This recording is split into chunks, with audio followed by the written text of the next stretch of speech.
Yes breaking news చూస్తున్నాం మనం. పాకిస్తాన్ కు గూఢచర్యం చేస్తూ అరెస్ట్ అయిన యూట్యూబర్ జ్యోతి మల్హోత్రాకు సంబంధించిన ఓ వీడియో వెలుగులోకి వచ్చింది.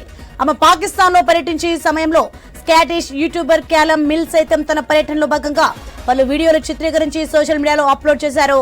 వాటిలోని ఓ వీడియోలో లాహోర్ లోని అనార్కలి బజార్ లో జ్యోతి వీడియోలు తీస్తూ క్యాలమ్ మిల్ కు ఎదురుపడ్డారు. అతడు జ్యోతిని పలకరిస్తూ తాను స్క్వాటిష్ యూట్యూబర్ గా పరిచయం చేసుకున్నారు. తాను భారత్ నుంచి వచ్చానని జ్యోతి సమాధానం చెప్తూ మొదటిసారి పాక్ వచ్చారని అతన్ని ప్రశ్నించింది. పాకిస్తాన్ ఆతిథ్యం గురించి మిల్ ఆమె అభిప్రాయాన్ని అడగగా చాలా బాగుందని సమాధానం ఇచ్చింది. అనంతరం ఆమె వెళ్తుండగా 6 వ్యక్తులు సాధారణ దుస్తుల్లో AK-47 తుపాకీలతో జ్యోతికి భద్రత కల్పిస్తున్నట్లు గుర్తించిన మిల్ వారి ఆయుధాలను చూసి ఆశ్చర్యం వ్యక్తం చేశారు. వారు ధరించిన జాకెట్లపై నో ఫియర్ అని రాసి ఉన్నట్లు వీడియోలో కనిపించింది. ఆమెకు అన్ని తుపాకులతో భద్రత కల్పించాల్సిన అవసరం ఏముందని మిల్ అనుమానం వ్యక్తం చేశారు.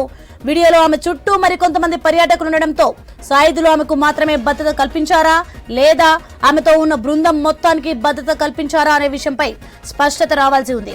గూఢచర్యం కేసుకు సంబంధించి జరుగుతున్న దర్యాప్తులో పాక్ ఇంటెలిజెన్స్ అధికారులతో తనకు సంబంధాలున్నట్లు జ్యోతి మల్హోత్రా అంగీకరించినట్లు అధికారులు పేర్కొన్నారు.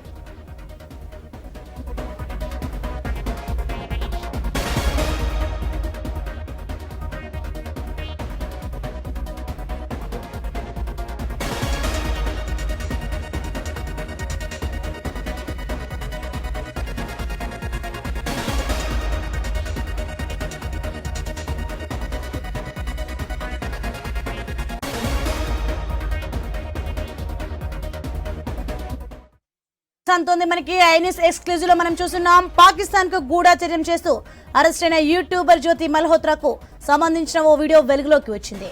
ఆమె పాకిస్తాన్ లో పర్యటించిన సమయంలో స్కాటిష్ యూట్యూబర్ క్యాలమ్ మిల్ సైతం తన పర్యటనలో భాగంగా పలు వీడియోలు చిత్రీకరించి సోషల్ మీడియాలో అప్లోడ్ చేశారు. ఇక వాటిలోని ఓ వీడియోలో లాహోర్ లోని అనార్కలి బజార్ లో జ్యోతి వీడియోలు తీస్తూ క్యాలమ్ మిల్ కు ఎదురుపడ్డారు. అతడు జ్యోతిని పలకరిస్తూ తన స్క్వాటిష్ యూట్యూబర్ గా పరిచయం చేసుకున్నారు. తాను భారత్ నుంచి వచ్చానని జ్యోతి సమాధానం చెప్తూ మరోసారి పాక్ వచ్చారని అతన్ని ప్రశ్నించింది.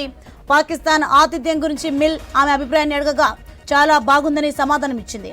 అనంతరం ఆమె వెళ్తుండగా 6 వ్యక్తులు సాధారణ దుస్తుల్లో AK-47 తుపాకీలతో జ్యోతికి భద్రత కల్పిస్తున్నట్లు గుర్తించిన మిల్ వారి ఆయుధాలను చూసి ఆశ్చర్యం వ్యక్తం చేశారు. వారు ధరించిన జాకెట్లపై నో ఫియర్ అని రాసి ఉన్నట్లు వీడియోలో కనిపించింది. ఇక ఆమెకు అన్ని తుపాకులతో భద్రత కల్పించాల్సిన అవసరం ఏముందని మిల్ అనుమానం వ్యక్తం చేశారు. వీడియోలో ఆమె చుట్టూ మరికొంతమంది పర్యాటకులు ఉండడంతో సాయుధులు ఆమెకు మాత్రమే భద్రత కల్పించారా లేదా ఆమెతో ఉన్న బృందం మొత్తానికి భద్రత కల్పించారా అనే విషయంపై స్పష్టత రావాల్సి ఉంది. గూఢచర్యం కేసుకు సంబంధించి జరుగుతున్న దర్యాప్తులో పాక్ ఇంటెలిజెన్స్ అధికారులతో తనకు సంబంధాలున్నట్లు జ్యోతి మల్హోత్రా అంగీకరించినట్లు అధికారులు పేర్కొన్నారు.